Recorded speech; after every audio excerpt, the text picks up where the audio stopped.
hablar. Muy bien. ¿Estáis conmigo? Gracias, Marta. Ya he visto que solamente ella es la que está conmigo ahí.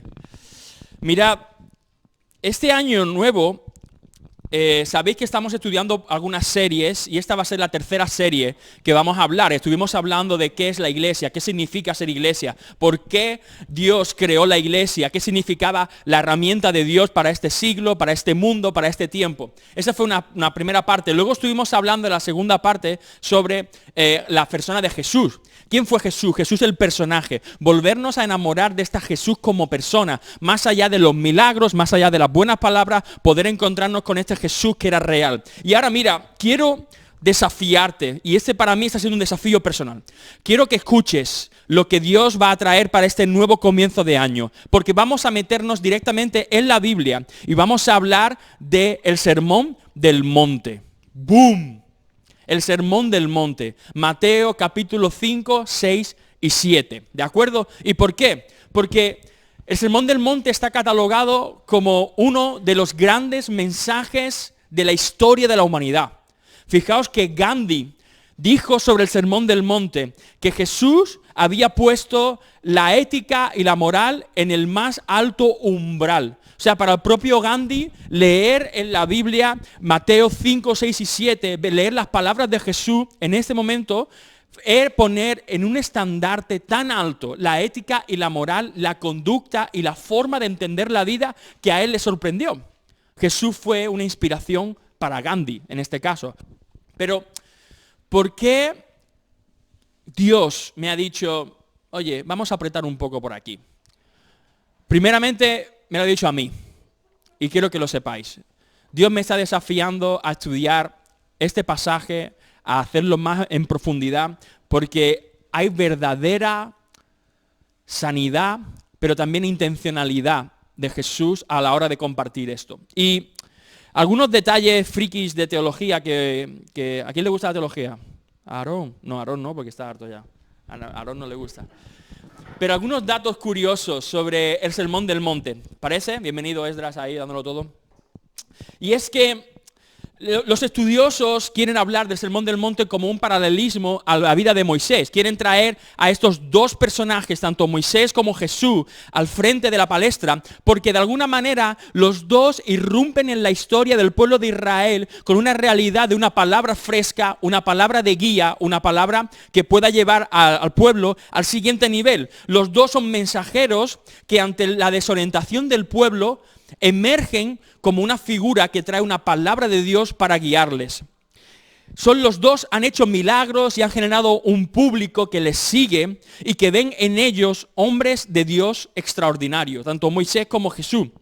Son los únicos referentes que tiene el pueblo. Los únicos referentes que el pueblo tiene son los egipcios y los fariseos. Los de Moisés estaban los egipcios, con Jesús están los fariseos, y solo ambos tenían la oportunidad de imitar. El pueblo de Dios solamente podía imitar lo que los egipcios por un lado hacían, y luego el pueblo de Dios podía imitar lo que los fariseos hacían. Y es interesante porque Moisés saca al pueblo de Egipto, que está considerado como el mundo del pecado, el mundo antidios, el mundo que no tiene que ver con Dios. Y si Jesús llama a las personas discípulos, seguidores de él, pero les invita a salir del pecado, les invita a salir de esa forma enclavada o cuadriculada que antes tenían. ¿Estás conmigo? ¿Sí o no? Sí, y los dos invitan a vivir un proceso, un caminar, les invita a dejarlo todo para aprender un nuevo estilo de vida. Y si recordáis, aunque sea, ¿habéis visto la película de los 10 mandamientos, aunque sea? Ni la de dibujito. Hay una película de Moisés de dibujito, un musical, o sea, es japetas, tío. Tenéis deberes, ¿vale? Tenéis deberes. Bueno, pero si recordáis la escena, aunque sea, ¿no? A este Moisés sujetando las tablas de la ley, dándoles al pueblo precisamente los nuevos mandamientos, el nuevo estilo de vida que Dios quería para su pueblo, que tenía que ver nada con lo que estaban viviendo en el mundo egipcio. Y Jesús de alguna manera hace lo mismo. Él se presenta con este sermón, con la misma idea. Una manera, la de traer una nueva forma de entender la vida. Estaban hablando de una manera que no tenía que ver con los ritos religiosos donde los fariseos estaban moviéndose. Y lo hace de una manera muy, muy interesante. Hablaremos un poco de esto. La intención de Jesús a través de este sermón es la de poder revelar los asuntos, qué está pensando Dios con respecto a la vida. La intención es poder traer una dimensión posible al hombre del entendimiento de quién es Dios. Fíjate lo que dice Juan 1:18. Nadie ha visto jamás a Dios, pero el único que es Dios está íntimamente ligado al Padre. Jesús nos ha revelado a Dios. Jesús estaba dispuesto a enseñar lo que Dios pensaba sobre todos los aspectos de la vida humana, y así lo recogieron estas enseñanzas. Jesús, el tema principal de poder enseñar esta idea era mostrar el reino de los cielos de una manera tangible, de una manera práctica, de una manera muy visible. El Sermón del Monte no es simplemente un gran discurso. Realmente lo que está revelando Jesús es un estilo de vida que iba a hablar del reino de los cielos. Y es muy interesante porque Jesús en este sermón va a hablar de la vida en general en sí misma. Va a meterse en problemas y en situaciones y va a definir cuál es el resultado del pensamiento de Dios a través de estas grandes frases. Pregunta, ¿has leído alguna vez el Sermón del Monte? ¿Sí? ¿Y qué te ha parecido? Dime. Largo. Muy bonito. Largo, ¿no? ¿Qué más? Reacciones. Youtubers, vamos. Complejo. ¿Qué más? Bueno, lo vamos a ver en estos días. Tampoco te vas a rayar mucho la cabeza. Pero Jesús... Estoy haciendo una introducción al sermón, ¿de acuerdo? Esta no es la prédica, espero que estés listo. Tengo muy poco tiempo porque tengo muchas cosas que decir. Pero para mí son cosas interesantes que pasan aquí. Jesús está interesado en eso, en hablar del reino de los cielos. Y lo va a hacer desde un punto de vista completamente contrario a lo que la gente espera. Porque mientras la gente está hablando y los fariseos están viviendo en una manera de mostrar su vida espiritual y de poder mostrar ante todos lo bueno, lo santo, lo increíbles que son, Jesús está diciendo que esa no es la manera, que la manera de hacerse reino de los cielos es haciéndose humilde, llorando, teniendo hambre y sed de justicia. O sea, para mí el reino de Dios siempre es upside down, ¿sabes? Al revés. Dios siempre está moviendo las cosas al revés. Si tú crees que es esto, no, pues es esto. Esa es la respuesta de Jesús. Y para lo que Jesús está diciendo en este sermón, lo que está contemplando es que la manera de pensar tuya no es la correcta. Pregúntale a Dios cuál es la manera correcta de pensar. Porque Él está más interesado en la cercanía, en la intimidad y en lo profundo. Trabajar desde dentro y mostrar las cosas hacia afuera, pero no en un alardeo de querer mostrar como sí. Me voy a meter en el sermón porque los estudiosos dicen que el sermón lo puedes ver en tanto Mateo de 5 a 7 como en Lucas capítulo 6. Pero Lucas no recoge todo lo que el sermón de Mateo sí tiene. Mateo está pensando en poder compartir estos mensajes de una forma lógica, más que cronológica. ¿De acuerdo? ¿Por qué? Porque Mateo está pensando en un público que es judío, que es hebreo, y está interesado en que ese pueblo pueda conocer más del Mesías. ¿De acuerdo? Y los estudiosos piensan, y está en una discusión ahí, Aarón es uno de ellos, de si realmente este mensaje fue dicho tal cual, o si realmente Mateo los compiló en un resumen y luego los hizo. Muchos más pensadores piensan que Jesús, en las enseñanzas que tenía con sus discípulos, simplemente iba dando pistas de estos mensajes cortos y Mateo simplemente los compiló y los puso en orden lógico para que podamos tener hoy esa escritura. Para mí es interesante, yo pienso más en esa segunda parte. Yo creo que Jesús era un maestro que mientras caminaba podía enseñar, pero que luego vamos a ver, en el momento que se sienta, era costumbre judía, hebrea, que el maestro, en el momento que se sentaba, era el momento donde iba a dar la gran charla. Iba a enseñar ese momento impactante que quería influir para cambiar la historia. Entonces yo pienso que Jesús era una persona que caminaba, que iba enseñando a los discípulos, pero no creo que se sentase durante 10, 15 minutos y diese toda esa lista. Jesús tenía una intención y él quería vivir lo que estaba diciendo. Entonces nunca vas a ver a Jesús diciendo una cosa que luego no iba a hacer. Si él decía algo, luego iba a cumplirlo. Y por eso eleva el estandarte de comportamiento, de ética y moral.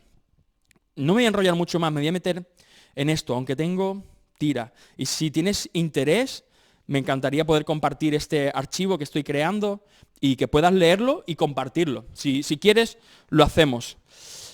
¿Pero estás listo? ¿Nos metemos? Jolín, aquí yo vaya comienzo de año. Estáis todavía de resaca, de roscones. Y yo entiendo que los roscones inflan la cabeza y la cabeza no... La cabeza, dicho así, ¿vale? Mateo 5, que alguien lo lea, por favor. Mateo 5, versículo 1, 2 y 3.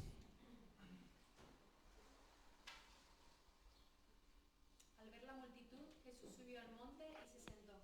Sus discípulos se le acercaron y él comenzó a enseñarles diciendo: Dichosos los que reconocen su pobreza espiritual, porque suyo es el reino de los cielos. Ok, gracias.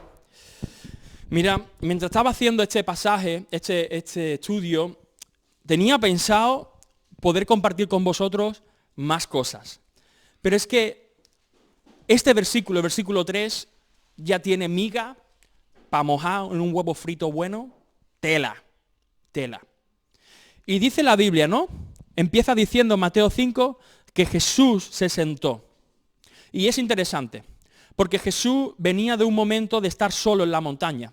Jesús necesitaba estar a solas con el Padre, porque Lucas luego va a resaltar que a raíz de eso va a elegir a los que él iba a llamar discípulos suyos, los apóstoles, los 12 que luego iban a seguirle.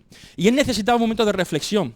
Y en ese momento, cuando él llega, imaginaos la cantidad de gente que tiene alrededor, personas que realmente tenían ganas de escuchar una buena palabra, otros venían de otras ciudades para ser sanados, para curar a un amigo o un enfermo, o porque estaban muertos de hambre y querían ver también otro gran show de Jesús, o simplemente porque habían demoniados por ahí y Jesús iba a sacarlos. Entonces había una expectación grande, pero Jesús, y escúchame bien, Jesús se sienta, y ese sentarse, como te he dicho antes, tiene la intención de hablarle a los discípulos, a los que iban a ser seguidores de él, a aquellos que él había invitado a seguir y que veía que tenían la capacidad para imitar el modelo del maestro. Él no estaba con una intención directa de hablarle a todo el aforo, pero también quería que la gente pudiera escuchar cuáles iban a ser las nuevas guías de Dios para su vida.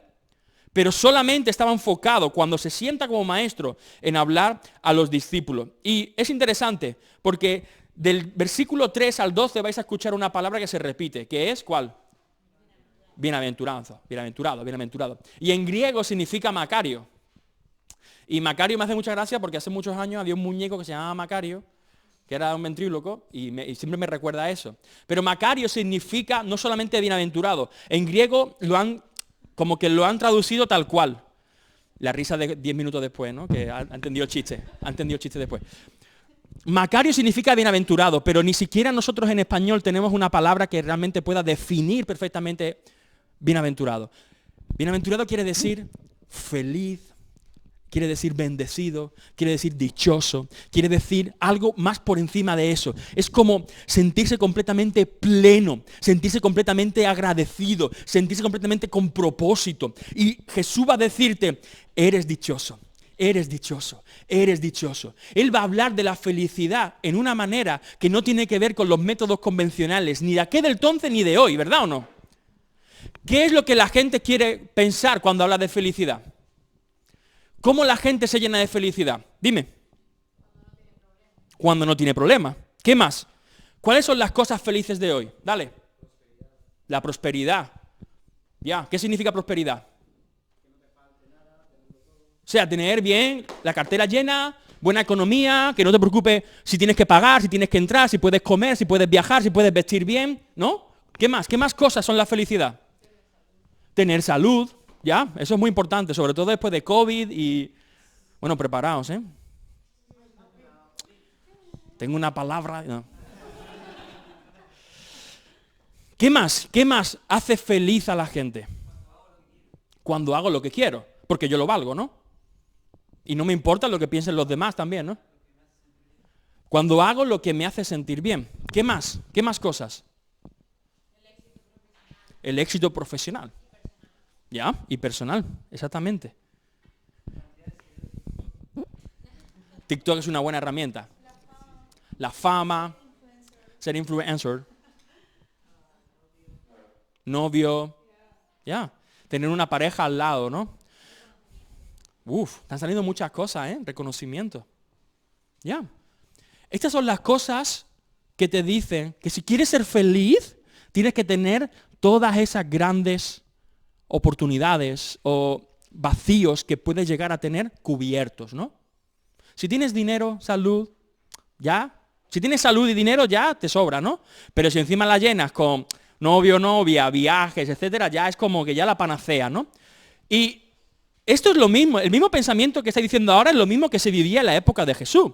No penséis que esto ha cambiado, esto sigue siendo lo mismo, porque déjame decirte una de las cosas que tengo que poner en práctica cuando estoy hablando, y es ponerle nombre a lo que tiene nombre, y no hablar como quitándole peso. Pero Satanás usa las mismas estrategias hoy que él hace más de 2000 años. Satanás está usando lo mismo, no le importa realmente lo que tú puedas llegar a pensar de él. Mientras tú sigas viviendo bajo su influencia, no tienes ningún problema. Y esto es lo que Jesús está atacando. Mirad, chicos, Jesús empieza diciendo, versículo 3, bienaventurado, dichoso, los que verdaderos van a ser felices, van a ser los ¿qué? Los pobres, ¿en qué? En espíritu. Tengo que decirte algo. Aunque Jesús habló estas cosas quizá y probablemente en diferentes etapas de los 3 años y medio que caminó con los discípulos, aunque Mateo los recogió y los compiló, Jesús lo dijo en ese orden. Todo el mundo coincide que Jesús lo dijo en ese orden. ¿Por qué? Porque Jesús tiene una intención muy clara. Él, como un buen maestro, quiere enseñar a los bebés desde lo básico. ¿Y sabe qué? Lo básico es ser un pobre en espíritu. Lo básico es poder sentirte humilde, poder ser una persona que depende completamente de Dios. Me encanta una versión en inglés, en la Biblia, The Message. El mensaje dice, escucha, eres bendecido cuando ya no te quedan fuerzas, cuando no tienes paciencia, cuando no puedes más y tienes que depender completamente de Dios. Este es el mismo versículo, pero traducido en el lenguaje del mensaje. Eres bendecido cuando tú mueres, cuando tú ya dejas de ser tú, cuando es Dios el que está llenando de sentido todo lo que es tu vida. Eres bendecido cuando ya no te quedan fuerza, cuando lo has intentado una y otra vez y no puedes más. Me interesa esta palabra, dice, cuando no tienes paciencia. ¿Alguna vez te has irritado tanto o has dormido tan poco jugando a la Play? O te has sentido tan angustiado que lo primero que brota de ti es la impaciencia, que es que no aguanto a nadie, no quiero escuchar a nadie, no quiero escuchar a nada, ¿sí o no? La gente me mira, no me está mirando porque digo, es que soy yo, me está hablando a mí, el Señor me está hablando a mí, ¿no? Pues dice que en ese momento, cuando tú ya no puedes más, entra la presencia de Dios, porque eres pobre de espíritu y lo llena de sentido todo. Jesús está hablando a los discípulos, tú quieres ser bendecido, tú quieres ser feliz, tú tienes que ser un pobre de espíritu, una persona que se siente incapaz de poder llegar a la presencia de Dios, que depende completamente de la obra de Jesús, y la historia de Dios va a introducirse en ti. Escucha bien, el reino de los cielos se mete cuando tú experimentas la pobreza espiritual. Pero escúchame bien, porque muchos pueden decir, Guillo, que ¿un pobre qué es? Alguien que no tiene. ¿Qué más? O que tiene poco. Porque no tiene nada. No tiene nada. No tiene suficiente. Hay que ver lo que aprendemos aquí. Lo que no tiene lo que no necesita, claro. Que no tiene lo que necesita. Mucha gente puede decir que un pobre, Jesús, ante esta frase, ¿no? Bienaventurados aquellos que son pobres en espíritu porque, como dice, heredarán el reino de los cielos, de ellos el reino de los cielos. Uno puede pensar, pero es que un pobre a veces es como una persona, ¿no? Un poco triste, ¿no? Un poco apenumbrada, un poco hecha para abajo, ¿no? Sin ilusión, sin ánimo, sin ganas. Pero Jesús no está hablando que un pobre de espíritu es esto. Precisamente Jesús es el primer pobre en espíritu. Él muestra siempre humildad. ¿Por qué? Porque Él decide que su vida dependa completamente de Dios. A todos lados donde Él iba preguntándole al Padre, ¿es esto, Señor? ¿Es esto, Padre? ¿Qué tengo que hacer? ¿Dónde tengo que ir? Él vivió lo que estaba hablando. Y la enseñanza que le está dejando precisamente a sus discípulos es una enseñanza que ya parte incluso en el Antiguo Testamento. Si te vas al libro de los Proverbios, capítulo 1, el libro que es considerado el libro de la sabiduría, escrito por Salomón, aquel que le pidió doble ración de sabiduría a Dios para poder alcanzar y gobernar ese pueblo, escribió esto: el principio de la sabiduría es el temor a Jehová. Pero en otras versiones, en otro contexto, está diciendo que el principio de la sabiduría es el reconocer que tú eres nada y que Dios está por encima nuestra, de que Él gobierna completamente todo, que si tú quieres ser sabio tienes que ser humilde, que si tú quieres vivir el reino de los dioses tú tienes que ser humilde, que si tú al final eres un rico como los fariseos, que saben comportarse perfectamente porque tienen algunas ideas de lo que significa ser cristiano, que sabe cómo vivir bajo la influencia y a veces tienes el vocabulario que tienes perfectamente añadido, ese cristianés que te fluye sin ningún problema, pero que sigues tomando decisiones sobre tu vida que nada tiene que ver con lo que Dios es. Eres un fariseo, alguien que vive externamente las cosas, pero que no depende de Dios. Jesús está siendo muy claro y quiere romper precisamente la religiosidad que se estaba viviendo en aquel momento. Pero Jesús sigue hablándonos hoy de este gran versículo. ¿Por qué Jesús recurre a esta idea? En Isaías 66:2 dice: miraré a aquel que es pobre y humilde de espíritu y que tiembla a mi palabra.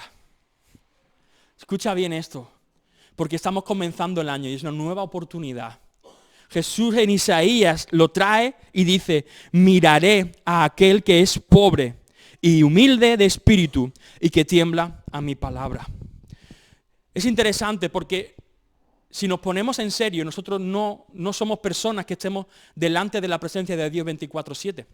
No nos importa a veces gastar tiempo de nuestra vida en buscar, en profundizar y en memorizar. Y yo tengo una cosa que siempre he dicho: la Biblia no se lee, la Biblia se estudia.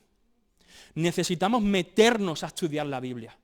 Necesitamos memorizar, necesitamos repetir, necesitamos meterla en nuestra mente, en nuestro corazón y en nuestro espíritu, porque ella es la guía, es la palabra, es Jesús mismo. Jesús dijo: yo soy la palabra de Dios, yo soy la palabra de vida. Y tenemos la palabra escrita. Estamos caminando con Jesús, estamos caminando con su inspiración.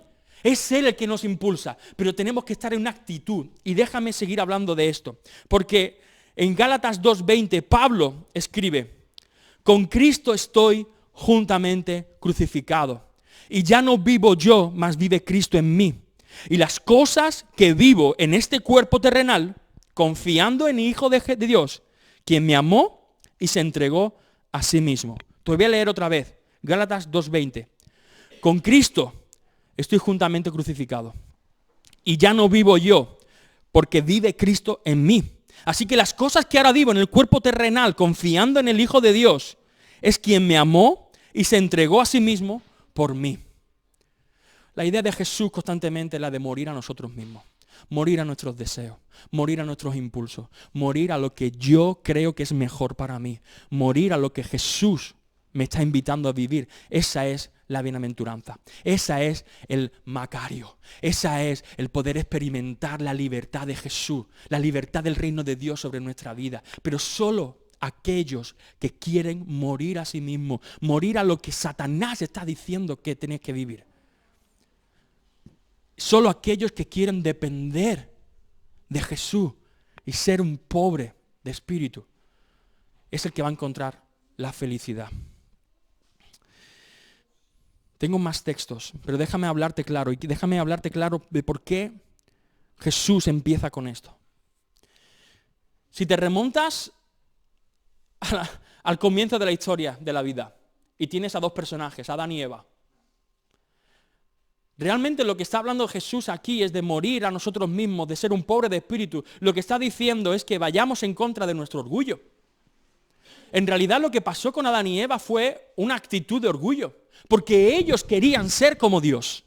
Ellos querían ser igual a Dios. Y Adán y Eva comieron del fruto que Dios le prohibió comer.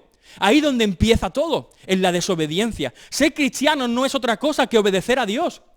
Ser cristiano y seguidor de Jesús no es otra cosa que ser obediente a lo que la palabra de Dios está diciendo, a los mandamientos de Dios.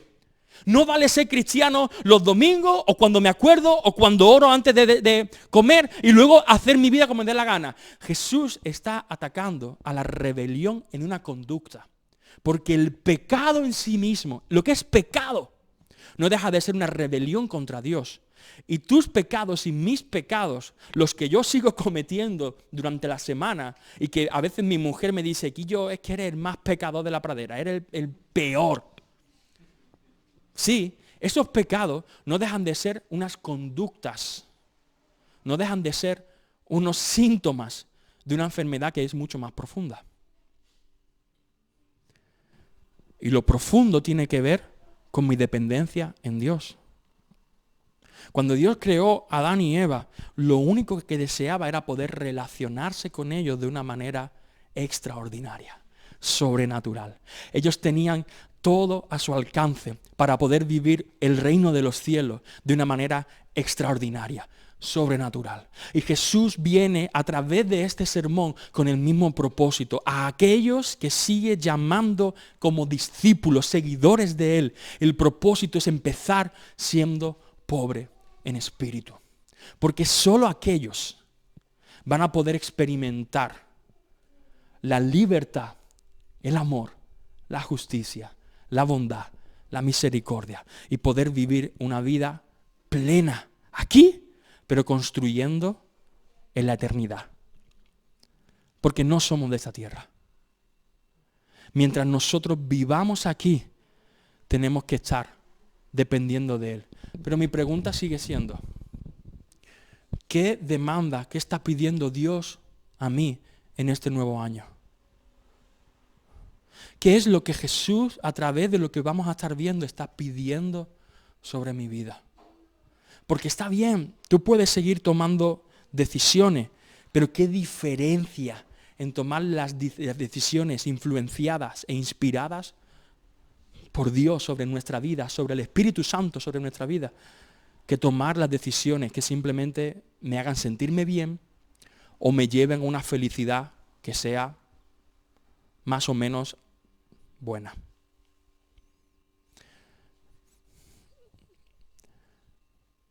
Yo estoy muy desafiado con esta palabra. Y mi oración es que no solamente yo, sino que B-Church sea una comunidad pobre espiritualmente. Porque aquí no hay nadie mejor que nadie. Todos somos iguales delante de Dios.